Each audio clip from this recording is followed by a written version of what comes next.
Muito se fala sobre a necessidade de uma reforma no complexo sistema tributário brasileiro. Mas o que será preciso corrigir, né? Há 2 décadas, pelo menos, se debate esse assunto. É possível reduzir a carga tributária brasileira? Seria necessário, antes da reforma tributária, fazer uma reforma administrativa? Vamos conversar sobre esses outros assuntos hoje com o economista Edgar Leonardo, professor Edgar Leonardo. Bom dia, professor, seja bem-vindo. Tudo bem com o senhor? Tudo bem, bom dia, Wagner. É um prazer estar aqui novamente. Bom dia, doutora Merielbe, secretária Décio Padilha. É sempre um prazer estar aqui. Advogada tributarista Merielbe Queiroz. Seja bem-vinda mais uma vez, doutora Merielbe.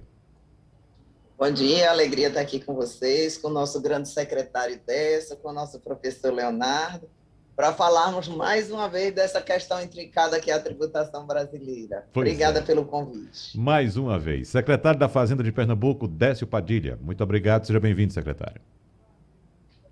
Eu que agradeço e cumprimentar todos aí pelo esse debate, Merielbe e Edgar. Vai ser um debate, como sempre, muito produtivo e importante para a sociedade. Começando já com o senhor, secretário, eu estou aqui com uma publicação que foi feita no dia 5 de fevereiro deste ano, ou seja, não faz tanto tempo assim, apontando que o prazo maior para a tramitação da reforma tributária deu um alívio para setores empresariais que temiam uma votação relâmpago da proposta no final de 2020. Mas os estados queriam, naquela ocasião, evitar que a proposta voltasse à escala zero, ou à estaca zero. Os secretários da Fazenda, como o senhor, por exemplo, queriam garantir uma reforma ampla que não ficasse restrita aos tributos do governo federal. E o senhor, inclusive, deu uma declaração a um jornal de São Paulo, apontando que muito investimento já foi feito na discussão da proposta e que o relatório do deputado Aguinaldo Ribeiro, do PP da Paraíba, deveria ser aproveitado para ser colocado já em votação. Mudou alguma coisa de 5 de fevereiro para cá, secretário? Ou continua tudo no mesmo patamar? Mudou sim, né? O presidente Rodrigo Maia, ele tinha uma linha, o presidente Arthur Lira tem uma linha um pouco diferente, aonde os dois convergem na prioridade de que tem que fazer uma reforma tributária. No caso de Arthur Lira, na agenda dele, até mais ou menos julho, agosto, a gente teria aí a votação da reforma tributária. No que tange a questão do Senado, ele mudou bastante. O senador Rodrigo Pacheco, ele é mais envolvido nesse tema. Ele já fez várias conversas com os governadores, conversas com os secretários de Fazenda, e eu acho que vai se tramitar mais rápido do que a gente imagina. Houve a prorrogação do relatório, o relatório tivemos mais 30 dias, que já correram 4, o Concefaz está fazendo, que é o Comitê Nacional de Secretários da Fazenda, está fazendo um ajuste em sintonia com todas as propostas que estão tramitando na Câmara, a PEC 110 de Raul, a PEC 45, que era do Baleia Rossi, de autoria do Bernard Api, e também outras propostas, inclusive a do governo federal, que a gente vem conversando bastante com o secretário da Receita Federal, Tostes, com Valderi, que é a segunda pessoa do Ministério da Economia, o próprio Paulo Guedes. E, nesse caso, o que não mudou é a divergência que o Ministério da Economia tem com todos os estados no que tange a discussão da reforma tributária do Fundo de Desenvolvimento Regional. Tirando a questão do fundo, até a composição do Comitê Nacional, que simplificou bastante, está convergindo. Agora, tem outra novidade, mas na frente eu falo, é que a gente está trabalhando em paralelo com a melhoria do ICMS, a nacionalização do ICMS, reduzindo a flexibilidade, mais à frente eu explico, de legislação local mudar muito o ICMS, dando um caráter nacional ao ICMS, porque de todo jeito teremos 10 anos de transição, seja qual for a proposta. O senhor está otimista com a tramitação da reforma tributária ainda este ano, mas com o combate ao coronavírus sendo tão discutido no Brasil hoje, inclusive com divergências entre estados, municípios e governo federal, há espaço para o Congresso brasileiro parar e discutir a reforma tributária, doutor Décio? Veja, é necessário, porque existem 2 tipos de debate da reforma tributária. Um debate que eu travo muito com Merielbe, que é o debate jurídico. Esse existem muitas polêmicas, é natural, a questão de centralização, a questão de constitucionalidade, e isso é importante, inclusive juristas feito Merielbe trabalhar bastante, estressar a gente para que venha uma proposta o máximo possível correta do ponto de vista constitucional. E existe o que, com certeza, a Edgar vai trabalhar bastante aí, que é a questão da questão caórdica, muito caos e pouca ordem na economia brasileira. Você tem 27 países, não são 27 estados. O ICMS de Pernambuco é totalmente diferente do de São Paulo, que é totalmente diferente do Rio Grande do Sul.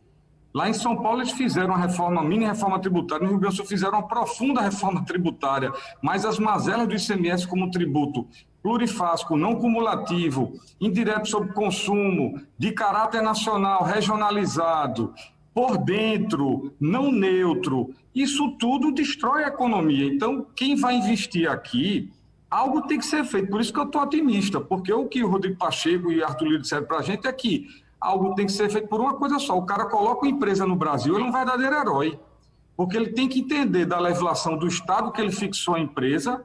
Por exemplo, bota um montador em Pernambuco, vai vender carro para Paraíba, para Alagoas, para o Rio Grande do Sul, feita a Fiat da gente, é um verdadeiro herói, porque o cara tem que entender a legislação da onde está fixado, os programas de benefício, tem que ter a legislação de cada estado que tem, uns glosam crédito, outros não glosam, uns têm processo de crédito presumido, outros não têm, é uma confusão. A gente criou um monstro tributário, é um manicômio tributário. Eu pensei até, Marielbe, que essa expressão tinha sido minha, ó que presunção, mas tinha sido do jurista de lá, que me disse, foi o Gustavo Carlos no debate, de lá de trás, de 1966, né?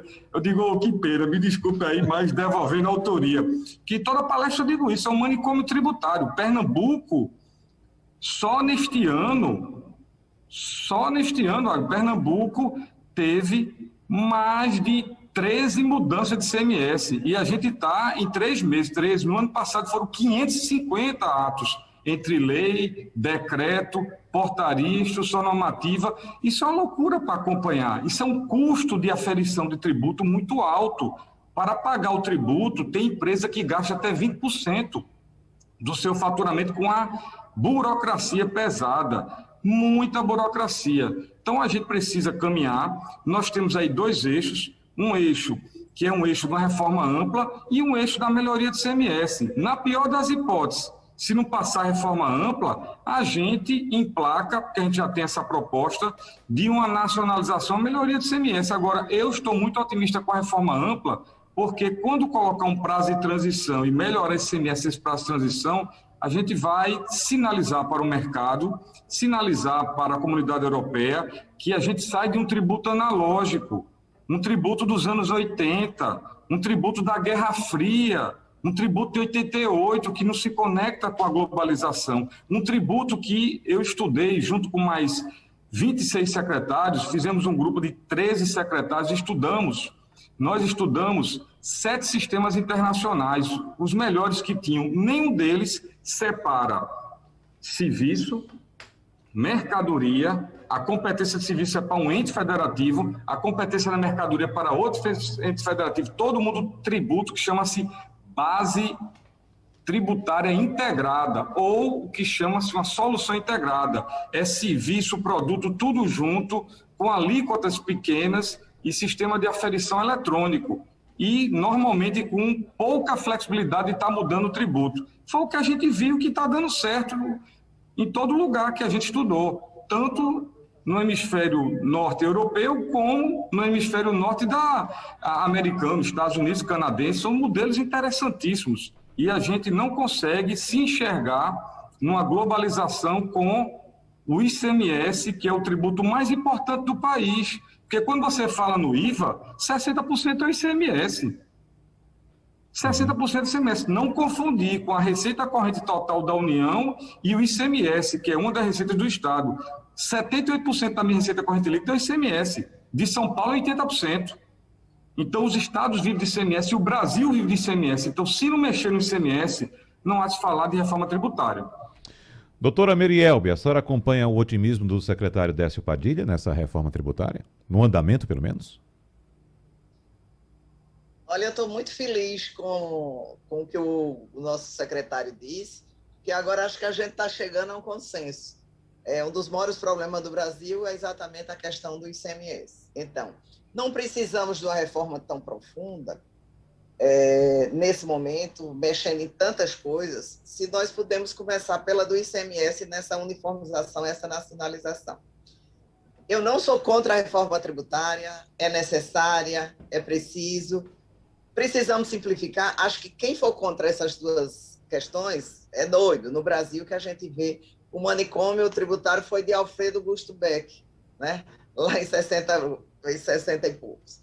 Então, veja só, mas pode aplicar como sua também, que isso já virou uma frase corriqueira. Mas a questão é o seguinte, realmente o momento não é para fazer uma grande mudança, principalmente que essa grande mudança tributária, juntando os 5 tributos, etc., num momento de pandemia, comoção social, ninguém nem sabe como as empresas vão ficar, as que vão ficar depois disso, os empregos que restarão, para fazer uma reforma tributária. Então, acho que as bases que a gente tinha em 2019 para pensar numa reforma tributária são outras, né? Você vê que só em São Paulo mais de 700 e tantas mil empresas já fecharam, e isso é desemprego, e isso vai afetar a arrecadação. O ICMS já era um tributo que vinha em crise, né, por conta de crise econômica, etc.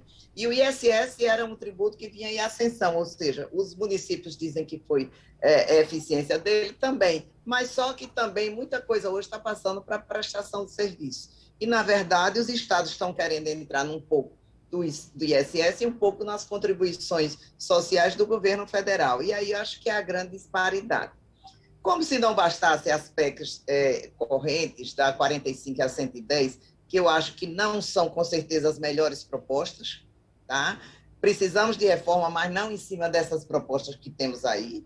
Nós precisamos ver realmente a reforma administrativa primeiro, o tamanho do Brasil que a gente quer, fazendo o quê, para depois pensar quem vai pagar a conta e como dessa tributação.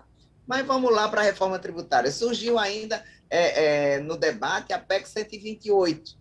E a PEC 128 ela é muito interessante porque pega tudo das outras e ainda acrescenta tributação de distribuição sobre lucro e dividendos, a questão de cria o imposto sobre movimentação financeira e diz que vai desonerar a folha. Eu tive até num debate com o deputado Luiz Marinho, né, que é o relator dessa proposta, e eles não, eu tenho muitos estudos, mas não foram apresentados estudos, não, porque a gente baixa não sei quanto aqui, baixa não sei quanto ali, e isso, o que eu posso lhe dizer é o seguinte, todas elas resultarão em aumento de carga tributária, todas que estão aí resultarão em aumento de carga tributária, uns mais, outros menos. Ontem até foi publicado os 7 mitos da reforma tributária, um trabalho aí, feita por alguém, não sei se foi do CECIF, etc., dizendo que tudo é mito, que se diz que não tem regressividade. Tem. Você vai ter uma única alíquota, que ninguém sabe se será 29%, 30% ou 35%, para suprir a arrecadação atual, para todos os produtos,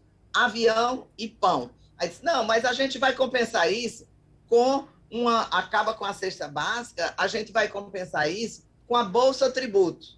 A Bolsa Tributo, quando a pessoa com menos condição comprar, vai poder pegar na nota fiscal o tributo que foi pago.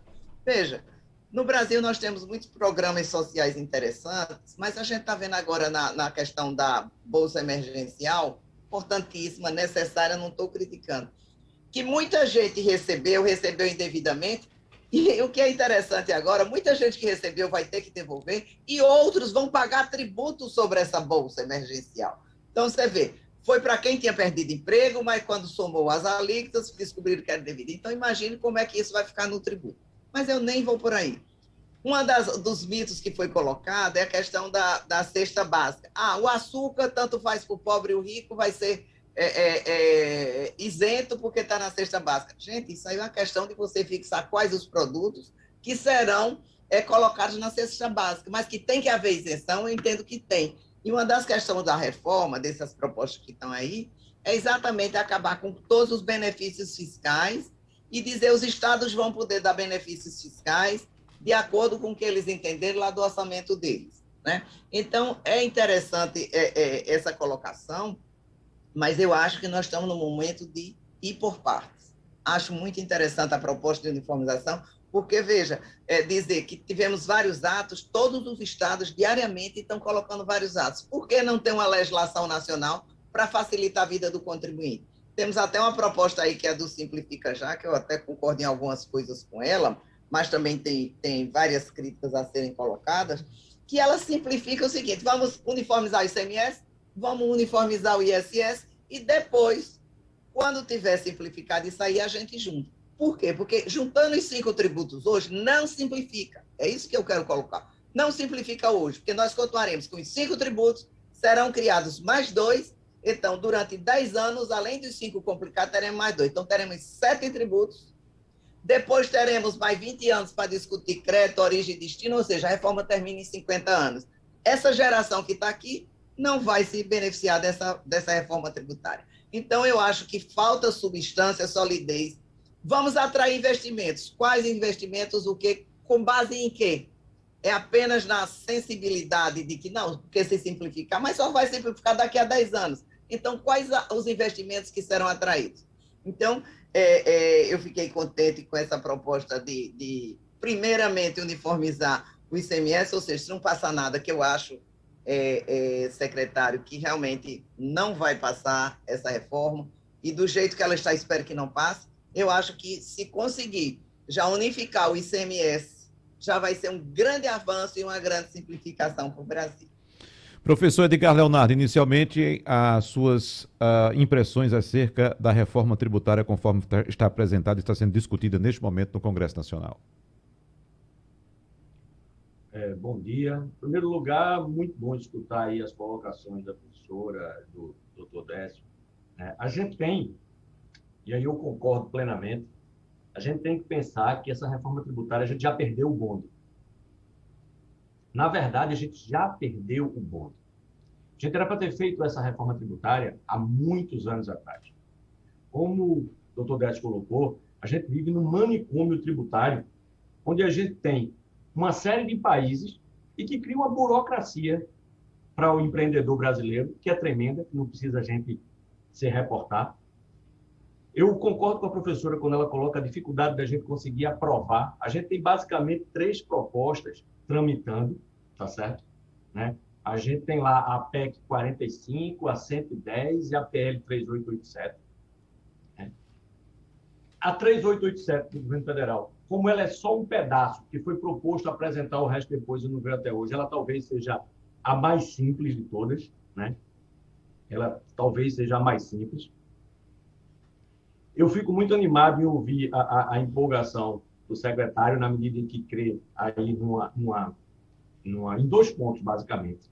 Me empolgam muito. Primeiro, é o entendimento de que há uma possibilidade da gente conseguir aprovar alguma coisa, e depois um foco no ICMS, porque, de fato, o ICMS não é o único, né? Mas é um dos grandes entraves que a gente tem hoje, e do ponto de vista, que eu vou falar daqui a pouco, de justiça social, o mais complicado, né? Então, a gente tem uma burocracia tremenda, mas a gente tem um ponto que a doutora Mariel colocou, que é exatamente o ponto desse momento. Veja, a gente está no meio de um furacão, a gente está no meio de uma tempestade. Gastos lá em cima. Arrecadação complicada. Então, a gente já tem uma carga tributária no Brasil que não é uma carga suave. Então, o problema do Brasil hoje não é o volume da carga tributária, né? O problema é outro.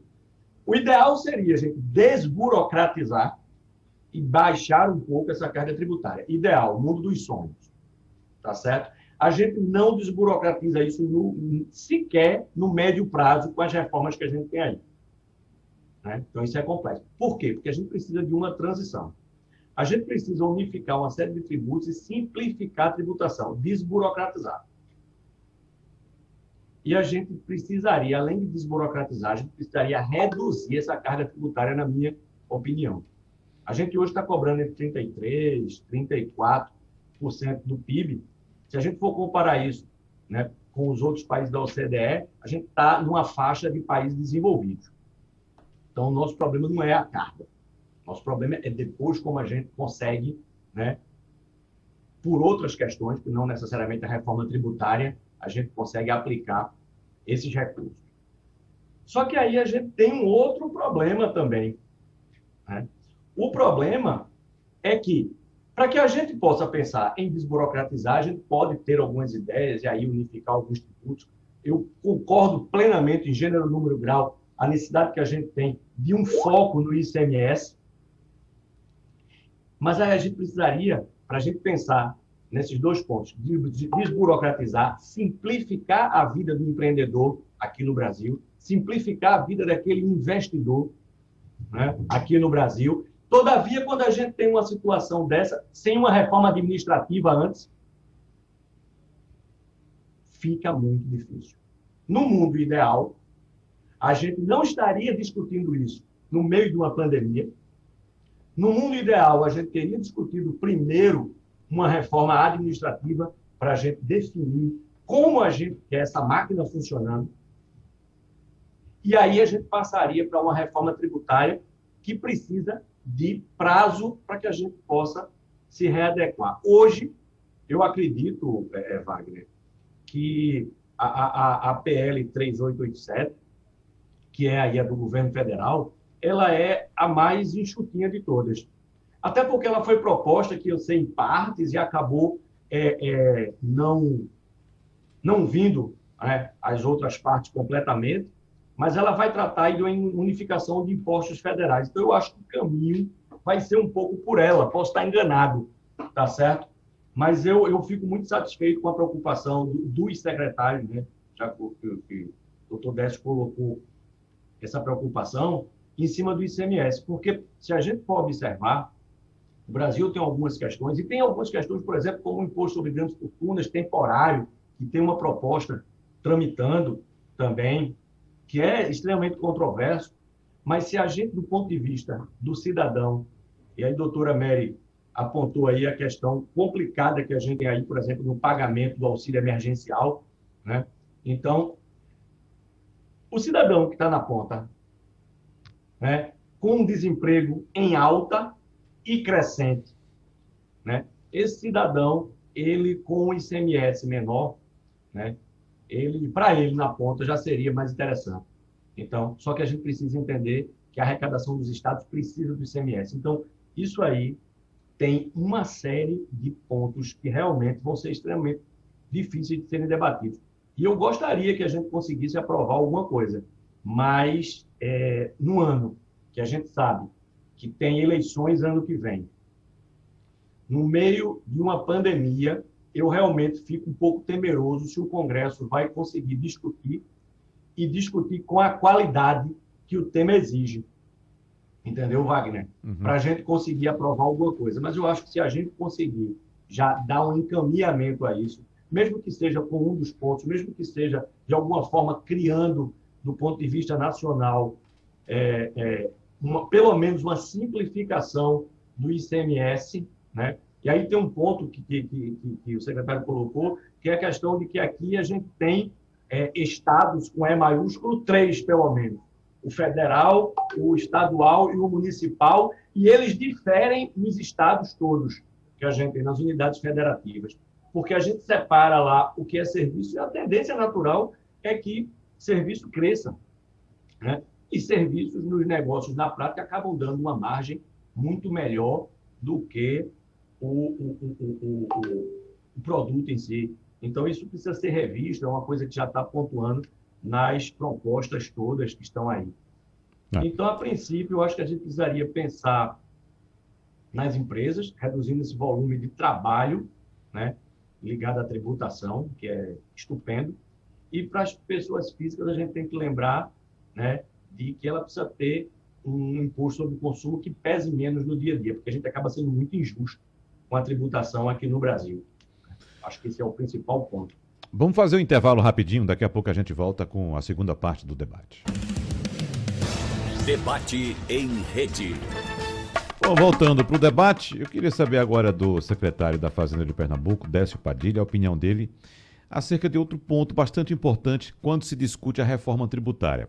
Observe só, doutor Décio, que eu conversei aqui, fiz um debate, mediei um debate, na verdade, que participaram, discutindo mais ou menos esse mesmo assunto, participaram o diretor técnico do Diese, Fausto Augusto Júnior, o vice-presidente do Instituto de Justiça Fiscal, D. Real Pereira dos Santos, e o ex-ministro da Fazenda, Maílson da Nóbrega. E nesse debate, todos eles concordaram que não há possibilidade de se reduzir a carga tributária neste momento no Brasil. Os estados não teriam condições de tocar a vida adiante com a redução de carga tributária neste momento. Em outra ocasião, entrevistando o ex-ministro da Fazenda, Delfim Neto, ele concorda com a ideia de que, para haver uma redução de carga tributária no Brasil, há necessidade de se fazer antes uma reforma administrativa.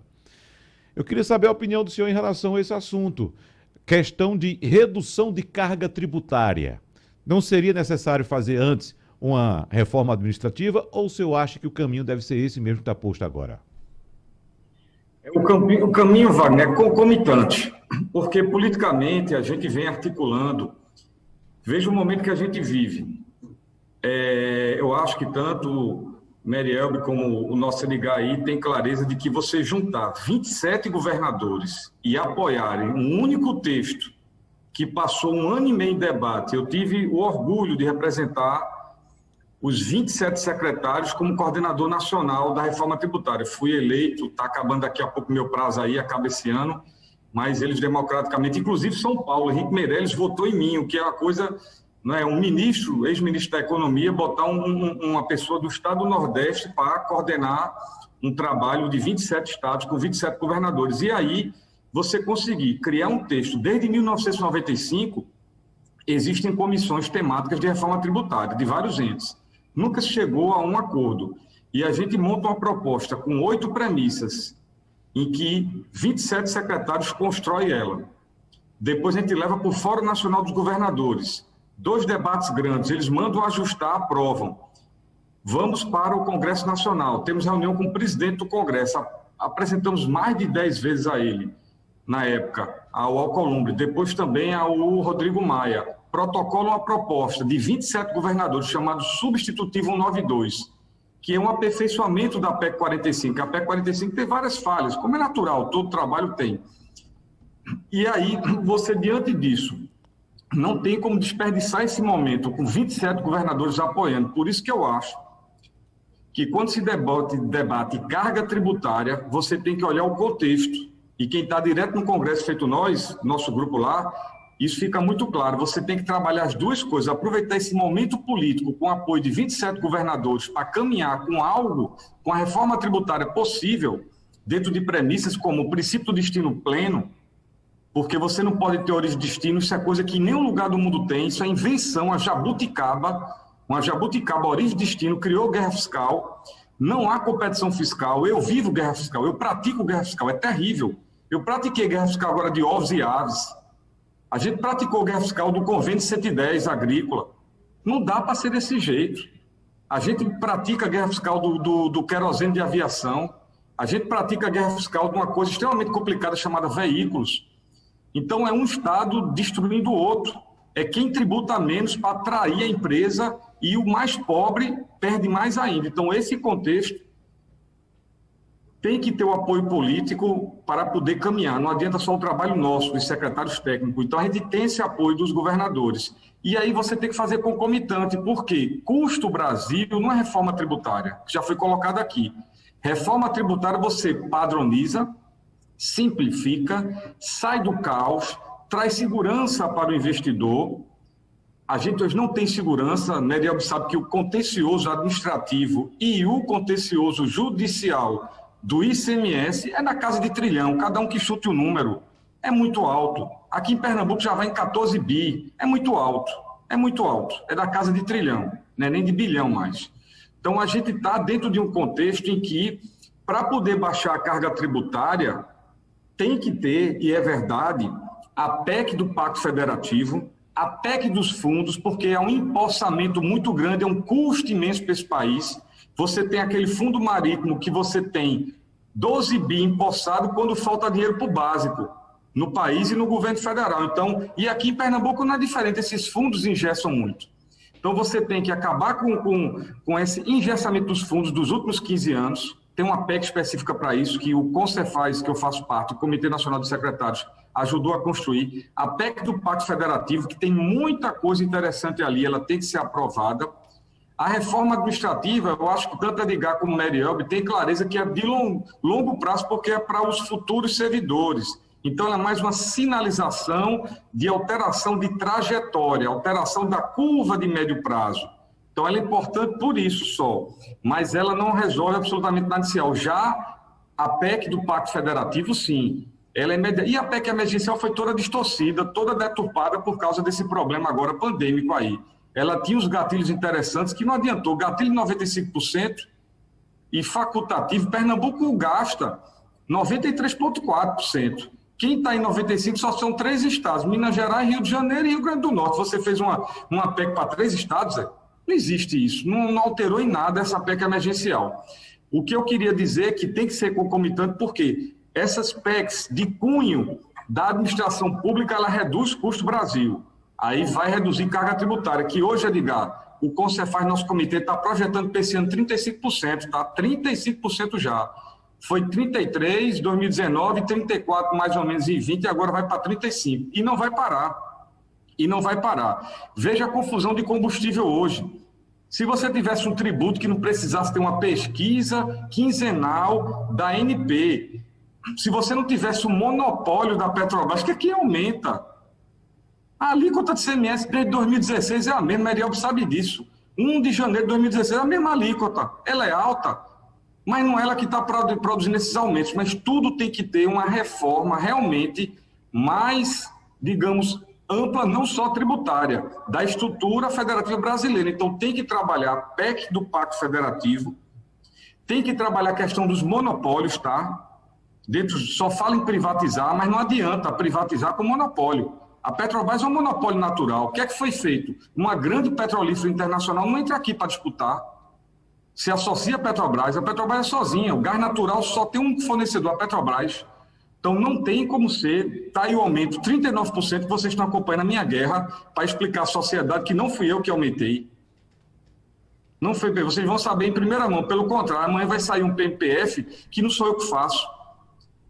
Já um furo para você aí, Wagner. Sim. O PMPF saiu agora, faz meia hora, 30 minutos, a pesquisa da ANP, e a gente vai amanhã publicar no Diário Oficial da União. Não são os estados que fazem, é a Agência Nacional de Petróleo. Ela fez e captou uma redução em gasolina, uma redução em GLP, um aumento em álcool. Não somos nós que definimos, é o mercado. Agora, o mercado precisa ter essas reformas para poder ele conseguir ser mais livre. Volto a dizer, além do PEC do Pacto Federativo, além da PEC dos fundos, tem que trabalhar a quebra de monopólio. De fato, existe monopólio, você tem que trazer concorrência, que é saudável. E a reforma tributária, por que tem que ser concomitante? Porque depois não tem capital político, Merielbe, Edgar e Wagner, para fazer depois.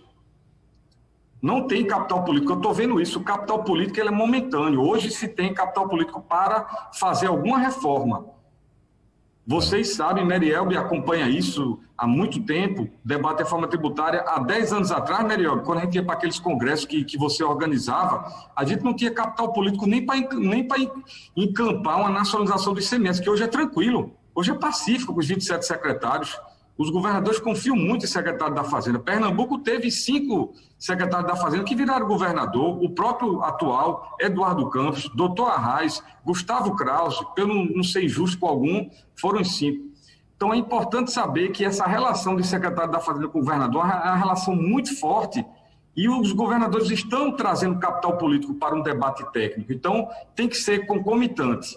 Mexer na administração pública para reduzir o custo do Brasil e a carga tributária, através dessas PECs que eu falei, também de quebra de monopólio, de fato, isso tem como fazer, concorrência, as agências serem mais exigentes, as agências reguladoras, e você abrir mais o mercado, e do outro braço é aproveitar o capital político atual, porque senão, se você esperar um próximo governo, pode ser que zere a discussão e não tenha mais nunca a reforma tributária, é uma acomodação, ver qual é a reforma possível, e no mínimo, qualquer reforma que for aprovada possível, ela vai trazer aí, Merielbe, em anexo, ela vai trazer aí, coladinha a ela, a melhoria do ICMS. E a melhoria do ICMS, ela passa por uma padronização, por um princípio de destino implantado, por alíquotas definidas a Congresso Nacional e não mais cada Estado define a sua, como está a loucura de hoje, passa também por uma coisa que é um problema nacional, a gente tem que debater. O convênio 190, Wagner, e a lei 160, que Mário Elbe e Edgar conhecem tanto, eles deram prazo para acabar benefício fiscal. Com o sistema atual, que não tem, que na nossa proposta traz, nosso substitutivo 92, não tem um fundo de desenvolvimento regional, não existe política de desenvolvimento de um olhar de Brasil para regiões pobres. Se você acaba os benefícios hoje e não cria nada de alternativa, é muito simples. Empresa não faz graça para ninguém, o cara volta para o eixo do grande mercado. O cara desativa as empresas no Nordeste e no Norte e bota para o eixo do grande mercado, que é o eixo, o Cone Sul, que é Sudeste e Sul, como sempre foi o Brasil. Então, é muito importante saber que essa lei 160, esse convênio 190, acaba os benefícios de comércio, Merielbe, você sabe, 2024, está em cima, já acabou a agrícola, já acabou de transporte, eu estou tendo muita confusão aqui em Pernambuco, produtos que a gente chama de produtos naturais já acabou também, e você quando vê esse de comércio, central de distribuição, atacado, isso acabar para o Brasil todo, imagine o impacto no Nordeste já em 2024, e em 2032 não tem mais nenhum, ou seja, você tem 10 anos para fazer alguma coisa, porque daqui a 10 anos a gente sabe que a política de atração para as empresas nas regiões pobres foi dando incentivo fiscal. Errado é, mas foi a forma que se encontrou. Se você acaba isso e não bota nada alternativo, por isso que tem que ter uma reforma. A gente defende mais ampla porque viria o Fundo de Desenvolvimento Regional, que ele seria 3 pontos percentuais desse IVA nacional geral, que ele ia carregar no primeiro ano 10,7 bi,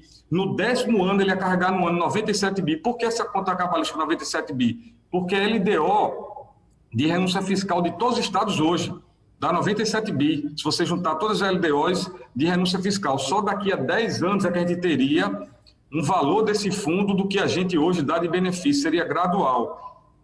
Mas aí Paulo Guedes é contra esse fundo. Então, se a gente não traz algo, eu pergunto a vocês, o que é que vai acontecer das empresas e dos estados pobres instaladas, as empresas são instaladas em estados pobres, daqui a 2 ou daqui a 10 anos. 2 anos acaba o comércio, 10 anos. Tem que ter alguma alternativa, por isso que algo tem que ser aprovado.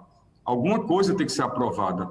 E volto a dizer, se a gente faz uma reforma ampla, com a transição de 10 anos, que é a nossa proposta, que ela trabalha o combate à regressividade através, aí não seria bolsa, Meriel, na nossa proposta seria devolução igual a tax-free, devolução de acordo com o cadastro nacional que a gente tem das pessoas, dos contribuintes. Nós temos um cadastro nacional e esse cadastro nacional, ele coloca claramente quem ganha até 2 salários mínimos, é pobre na forma da lei. Então, todo mundo é tributado. Não tem mais essencialidade de produto porque isso dá regressividade.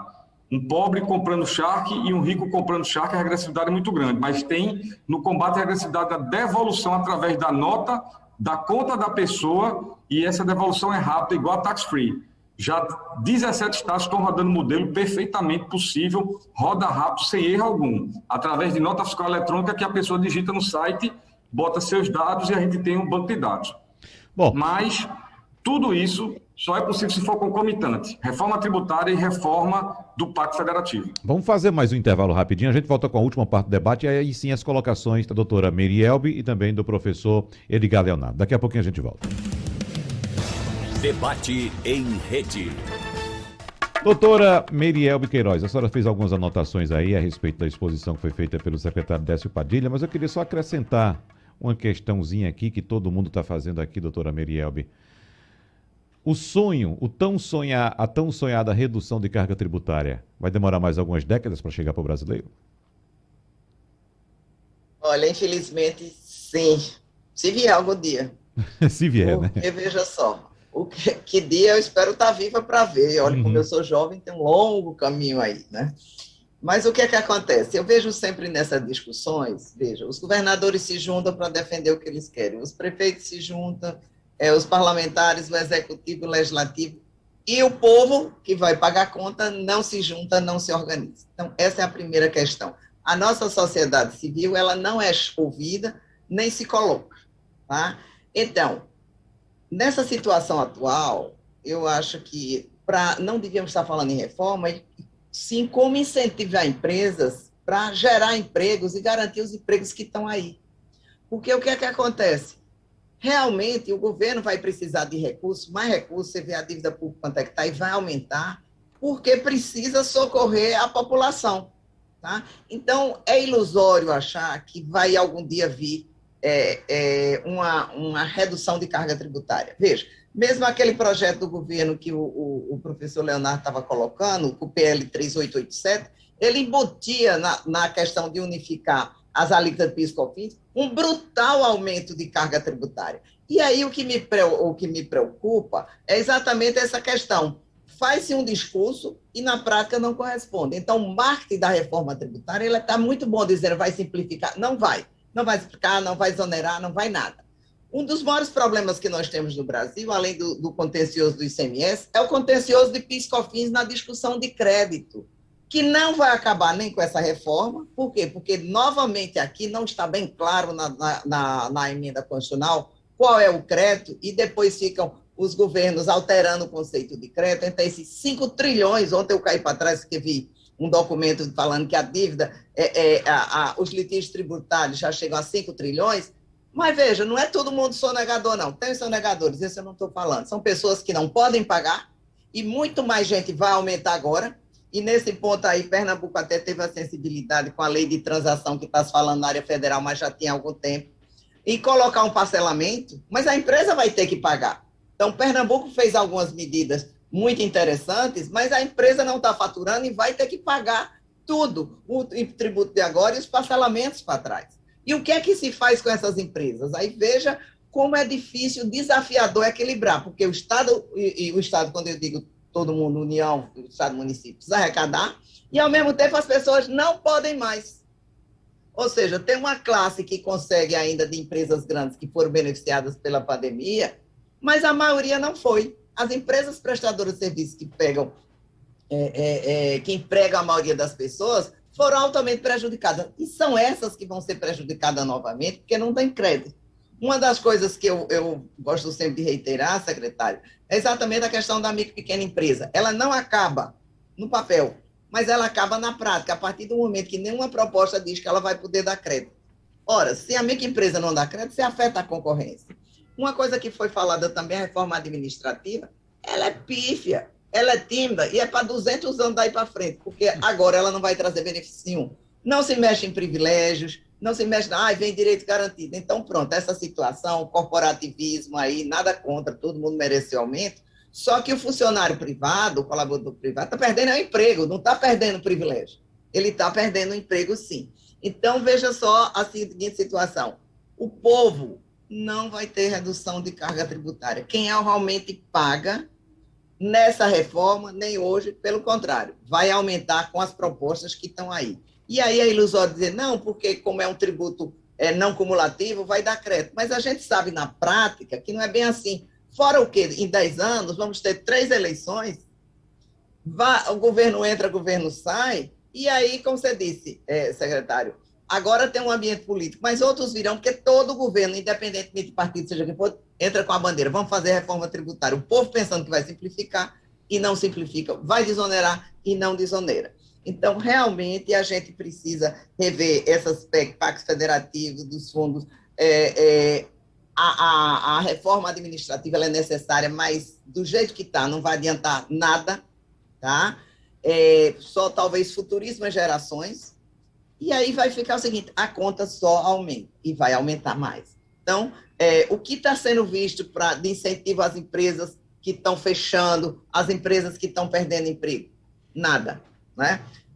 O governo daqui fez parcelamento, o governo federal fez alguns parcelamentos dos Simples, etc., só que essa situação não satisfaz. E uma coisa só para finalizar, por conta do tempo, na realidade, nós temos guerra fiscal, mas nós temos a concorrência fiscal entre estados, que eu acho salutar.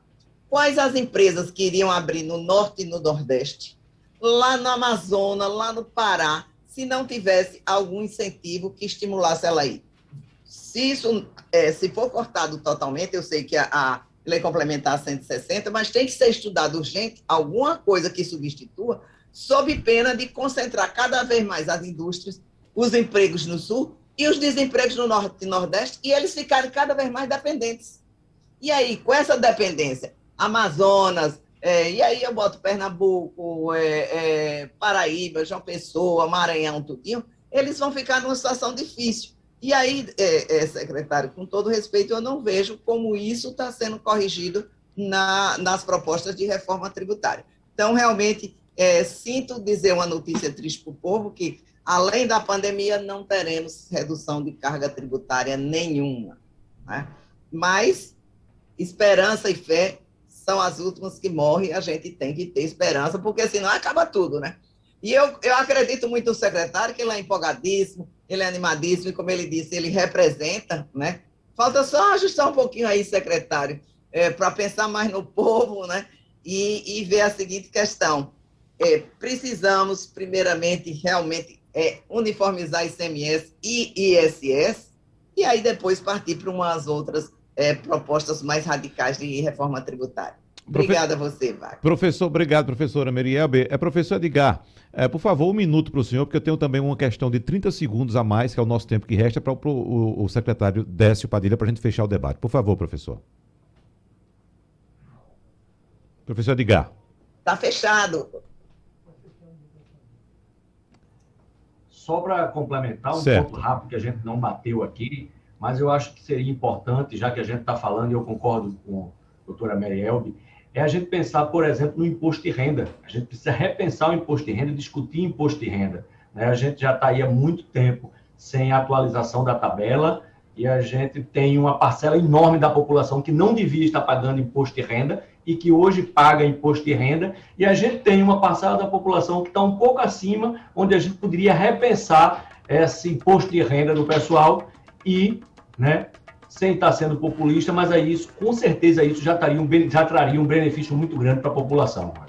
Muito bem, então, para a gente fechar, 30 segundos para o senhor, secretário Décio Padilha, uma questão que o senhor sabe que é muito popular hoje, está sendo muito discutida nas mídias sociais e que, inclusive, motivou esse nosso encontro aqui. Essa questão está sintetizada na pergunta de Maurício, que chega aqui e diz o seguinte: e o aumento do ICMS sobre os combustíveis? Eu quero dizer inicialmente a Maurício que não houve aumento do ICMS sobre os combustíveis. O que houve foi um aumento do valor referencial do preço dos combustíveis, gasolina e etanol, por exemplo. Agora, nessa questão, secretário, o que eu pergunto ao senhor é o seguinte, para a gente fechar: haveria a possibilidade de o Estado, por um momento de exceção que estamos vivendo, não aplicar esse aumento do preço referencial do preço dos combustíveis, do valor dos combustíveis? Esse é um convênio nacional, convênio 110 de 2007. Nenhum estado aumenta combustível, quem aumenta é o monopólio da Petrobras, que esse ano deu 54% de aumento. Eu não entendo porque a população não está querendo debater isso, só está querendo debater em cima de Estado. Estado não, e aproveitar o ouvinte aí para explicar, o Estado não aumenta gasolina alguma, nem gás, nem gasolina. Quem aumenta é a Petrobras, e os postos repassam, e a pesquisa capta isso. Amanhã vai se publicar uma pesquisa que já vai reduzir. Enquanto a Petrobras subiu o GLP, amanhã vai reduzir aproximadamente 11% a 13%, vai reduzir o GLP amanhã. Isso é muito bom. Daqui a 15 dias, se a Petrobras aumentar de novo, e ela aumentou, que é 39%, a gente não pode fazer nada. Então, isso daí é um aspecto da Petrobras. Temos soluções. Acabar com 100% de atrelamento ao dólar da política de preço da Petrobras, porque ela 60% produz no Brasil e 40% importa. Vamos ponderar isso, que acaba com esses aumentos abusivos. Agora, a Petrobras está ganhando muito dinheiro com essa política que foi implementada há 3 anos atrás. Ela passou 68 anos sem essa política de preço 100% do dólar, e há 3 anos ela implantou isso e está realmente tendo um ganho extraordinário com a variação cambial. A culpa de aumento é da Petrobras. Os estados não querem aumentar, e amanhã sai uma pesquisa nova baixando, porque é a ANP que capta no mercado, não é o Estado. O Estado, desde 2016, não aumenta nada de ICMS, e a gente não quer aumento algum da Petrobras em cima de preços de gasolina, preços de diesel ou gás, porque aumenta a cadeia produtiva, o custo, tira a competitividade de Pernambuco. Os nossos agradecimentos ao secretário da Fazenda de Pernambuco, Décio Padilha, ao professor e economista Edgar Leonardo e também à advogada tributarista Merielbe Queiroz. O debate é repetido amanhã às 2h30 da manhã. Muito obrigado.